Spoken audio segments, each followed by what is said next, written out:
Karibu katika hifadhi ya taifa ya Jozani Ghuba ya Chwaka. Jina langu naitwa Aziza Yunus Nchimbi, ni mhifadhi mkuu katika hifadhi ya taifa ya Jozani. Hifadhi ya taifa Jozani iko katika mkoa wa Kusini Unguja na katika wilaya ya Kati, na hifadhi hii iko kilomita 35 kutoka mjini Unguja.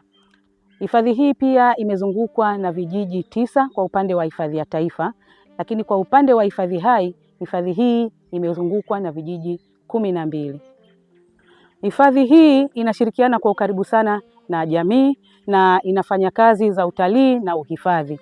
Katika upande wa utalii, hifadhi ya taifa ya Jozani ina vivutio vya aina kuu 3, lakini wakati huu tumeongeza vivutio vingine ambavyo tunatarajia kwamba watalii watakapokuja katika hifadhi yetu waweze kupata huduma kwa muda mrefu. Katika vivutio ambavyo tuna msitu kama mnavyouona, msitu wetu huu wa asili na mazingira yake yalivyokuwa mazuri, lakini pia tuna kivutio cha wanyama kima ambao ni adimu kwa ulimwengu mzima, wanapatikana hapa Zanzibar.